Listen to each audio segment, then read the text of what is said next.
for tonight's post-game interview.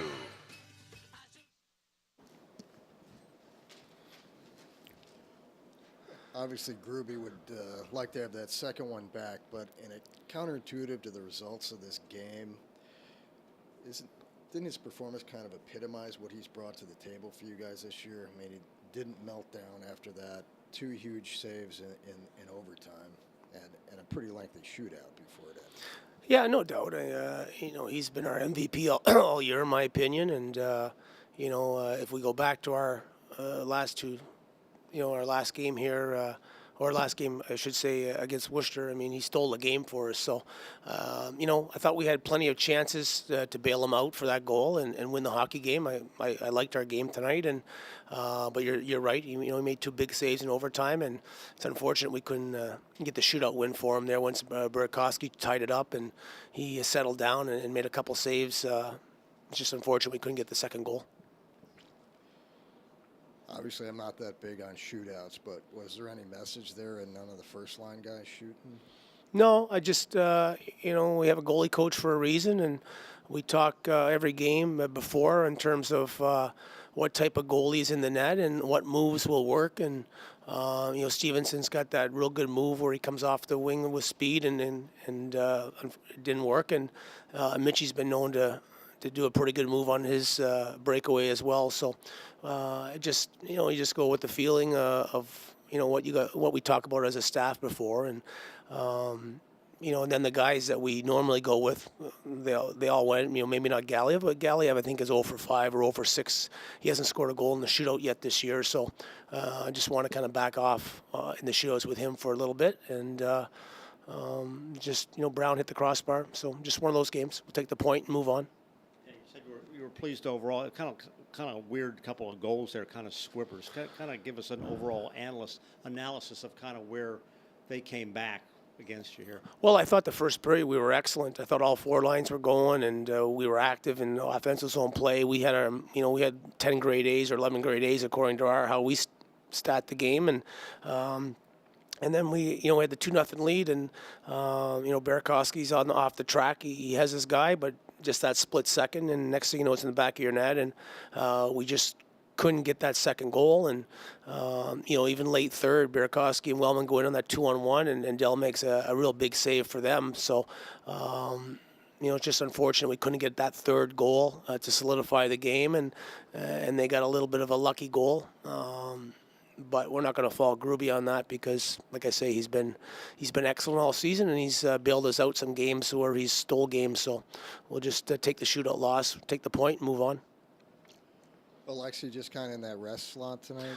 Yeah, it's been very difficult with 10 defensemen managing it back there, and we Moore had his turn, Bergdorfer sat one, and Carrick on Sunday, and O's been, he's been beat up and not, he could have played tonight. If it was a playoff game, he would have been in the lineup, but nothing wrong with resting some bumps and bruises and give him that extra day to play this weekend.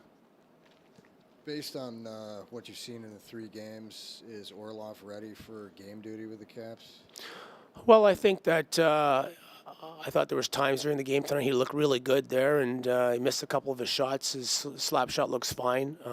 In terms of in tight and some other little details, he's probably not up to speed quite yet, but the kid hasn't really played since middle of May of last year, so it's going to be up to them to decide. He's going back to Washington tonight, and he's not going to be able to rejoin us on any kind of conditioning, so they'll have to make the decision whether to activate him or whether to keep him on the LTR.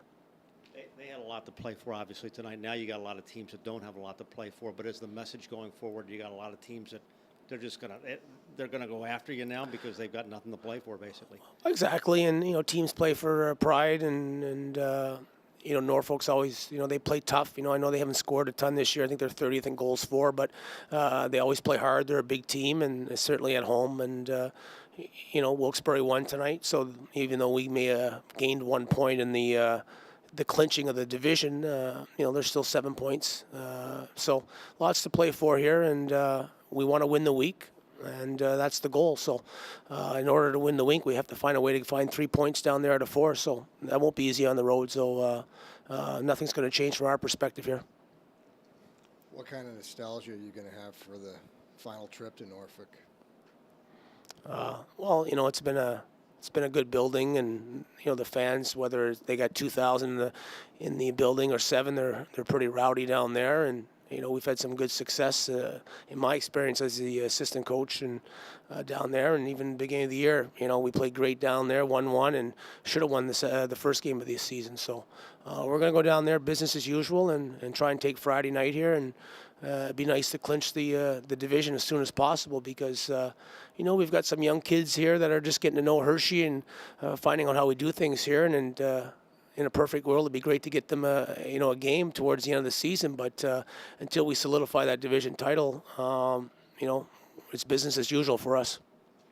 Speaking of those young kids, did Boyd get here as planned, and is he going to skate tomorrow? Yeah, we've got 4 guys plus an injured Volpatti, so basically 5 players with VTech leaving tomorrow. So we've got Boyd and Broda, Kondratic, and Juice staying back, and we'll take 22 on the road trip, and then they'll practice tomorrow, Friday, and Saturday, and then back at it Monday. Okay, thank you.